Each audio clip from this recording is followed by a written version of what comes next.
Guys, meron akong ichichika sa inyo regarding Lazada Flash Cash. And alam ko, some of you is nag-aabang din talaga kayo ng update ko sa Lazada Flash Cash. And eto na nga. So, alam nyo ba na si Lazada Flash Cash pala ay kahit hindi ginagamit ay nag-i-increase? Yes po. Sinashare ko naman yan sa inyo no, na hindi ko po wini-withdraw si Lazada Flash Cash ko kasi wala naman ako pagagamitan. And meron nga po akong offer na 15,000 po sa Lazada Flash Cash. Price offer po nila yun sa akin. And na-withdraw ko lang po siya ng isang beses. And after that po, matagal na talaga. It's been parang 4 months or 5 months na ata na hindi ko ginagamit or hindi ko wini-withdraw si Lazada Flash Cash. And then this time nga po, siguro tinataon din naman talaga din na Lazada na holiday season, panahon ng gastusan, no? Panahon ng kailangan natin ng pera talaga. So ito na nga, in-increasean niya ako. So from 15,000 pesos, nagiging 20,000 pesos na po yung naging offer ko sa Lazada Flash Cash. And alam ko, inaabangan nyo to. And agad-agad po, winidraw ko po ng buo ito. And of course, i-update ko kayo kung paano ko siya winidraw. Gano'n ba katagal siya matransfer sa ating mga accounts. And ito pa, meron ako i-expose sa inyo regarding Lazada security feature. Medyo mawiwindang din kayo guys kapag nalaman nyo tong i-share ko sa inyo, which is later on na lang. So ito muna ha. So titingnan muna natin yung ating Lazada Flash Cash offer. Titingnan muna natin this time yung kanyang interest rate and yung withdrawal process. So by the way po, halos magkasabay po ito sa Lazada Flash Cash kasi last pay later ng increase po. So ito nga po, na nagkaroon ako ng bagong increase kay last pay later, na-increase niya ako ng 6,600 pesos. So nakakaramdam talaga ng mga holiday season tong mga to eh. Anyways, na-focus na kay Lazada Flash Cash. So dito as you can see, meron akong bagong offer na 20,000 pesos. So this time, i-click po natin tong withdraw. And then dito po makikita niyo po yung ating installment plan. Na pwede daw po tayong mag-installment plan dito from 3 months po after 12 months to pay. So kung makikita niyo po agad dito, nandito rin naman yung interest rate. And yan, no? So sa 6 months to pay po, meron siyang interest rate na 5.50% monthly. And then sa 9 months to pay, meron siyang interest po na 4.67 a month. Sa 3 months to pay po, meron siyang 6% monthly. Mas mataas yung interest rate niya, no? Kapag medyo short-term payment lang talaga. Usually ganun naman. Pag 12 months to pay naman, mas mababa siya kasi mahaba nga naman ang installment plan. So meron siyang 4.08% monthly. So pipili lang tayo dito kung anong bet natin na interest rate and then yung bet natin na installment plan, of course. So ang pinili ko po dito po is 6 months to pay para kahit pa na nasa gitna siya and hindi mabigat magbayad po. So from here po sa Lazada Flash Cash, madi-disburse po automatically ito sa ating Lazada wallet. So wala po ibang choices kundi sa Lazada wallet muna. Then from Lazada wallet, tsaka na po natin to pwedeng i-transfer or pwede natin gamitin as pambayad sa ating mga Lazada orders or pwede natin gamitin sa mga bills. So marami po tayong mga choices na panggagamitan. So after clicking this loan agreement po, no, click lang po natin tong withdraw. Then dito po we need to enter the OTP or the verification code po. And then after that, no, agad-agad naman, Flash Cash withdrawal approved. Agad-agad naman is na withdraw din naman talaga siya. And then after that, makikita na rin naman natin dito yung ating repayment plan, kung kailan tayo mag-i-start, anong date yon. Then after that, puntahan agad natin yung ating Lazada wallet, tingnan natin kung pumasok na siya.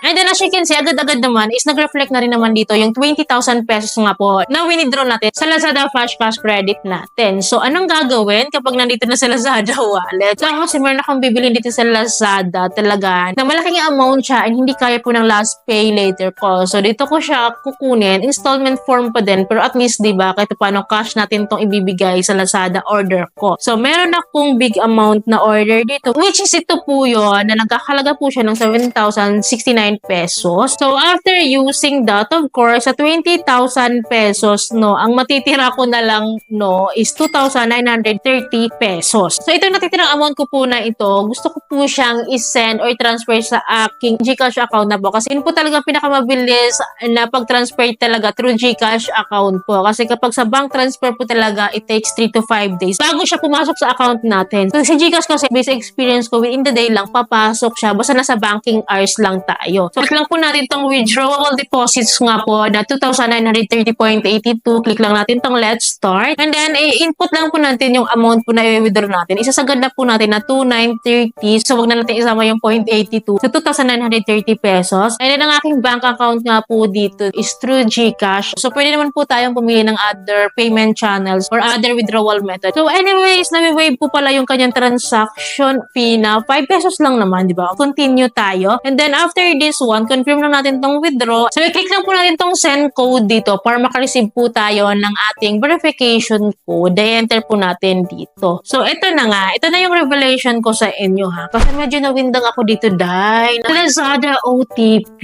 Kasi ito, kung mapapansin nyo, actually, hindi ko siya pinansin nung una. Pero yun nga, as you can see, makikita nyo yung kanyang OTP dito. Ganito na ba si Lazada ngayon ka-cheap sa OTP? Ganito na ba kayo mag-OTP Lazada? So, nakakawindang, ha? Actually, hindi ko siya pinansin nung una. Sasabi ko, parang ang tagal naman ng OTP. Real time naman dumating yung OTP. Bakit ako ngayon? Ang tagal. And meron yung nag-text na real time sa akin. And ito yun. And hindi ko siya pinapansin agad-agad nga. Kasi nga naman nakalagay dito po, good evening. 040721. So, siguro ito yung OTP, itong dulo. Inantay ko itong 6-digit na ito. And it was successful. Nag-proceed siya, nag-transact siya. Ibig sabihin, legit na yun yung OTP ko. Diba? Ang bongga na.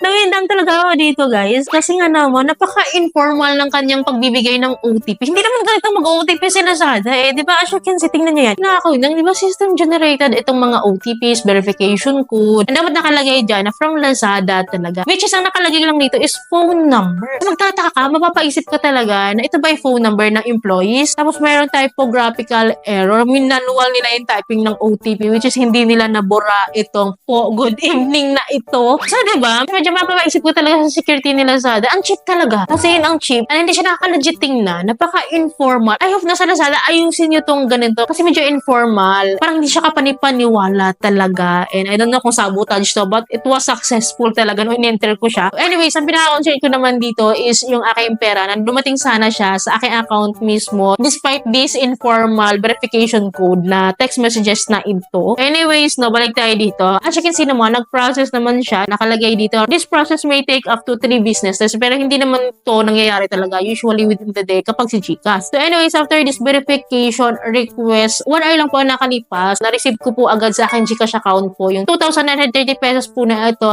and I'm so happy na nakarating siya sa aking account na hindi siya na-scam or hindi siya na-hack. Kasi diba, napaka-informal ng kanyang OTP, medyo mapapaisip ka talaga. Baka ma-scam yung ating pera. So glad din naman, na-receive ko naman siya ng mapayapa at maayos at buo sa aking GCash wallet. And sabi ko naman sa inyo mabilis talaga kay GCash. Sa akin, sa case ko, 1 hour lang, na-receive ko na agad. Be careful, ha. Maging aware and alert pa rin po tayo kasi grabe talagang scamming and hacking ngayon online talaga. Lalo, ito ay kaperahan. So, anyways, no. At least, no, na-share ko siya sa inyo ay nalaman nyo yung process niya ngayon. At legit pa rin naman na nakapag-cash loan tayo dito kay Lazada Fashcash. Cash loan natin to habang meron pa kasi ang hirap na sa panahon ngayon, napakadami ng scam. Baka makash loan pa ng iba. Like this one pa na medyo informal yung hatid sa atin ng OTP na medyo parang minanual siya. So, parang mag-iisip ka talaga na baka mamaya ma-scam pa to. And that's all, no? Anyways, no, let me know dito sa may mga Lazada Fashcash credit na nag-withdraw, no? Ganun din ba yung receive ng OTPs, no? Yung verification code nyo? Kung hindi man, pansinin nyo yun at maging alert po kayo. And paki-comment down below naman, no? Sa may mga Lazada Fashcash credit. Kumusta po yung loan nyo dito? Nag-increase din ba kayo katulad sa akin kahit hindi ko ginagamit is nag-i-increase? So, yun lamang po. I hope po may natutunan kayo sa video ito. I hope po nakatulong tong video sa inyo. Kung gusto niyo yung video, please don't forget to like, share, and subscribe. And click yung bell button para lahat ng videos ko is updated and notified po kayo. Thank you po for watching this video. Bye!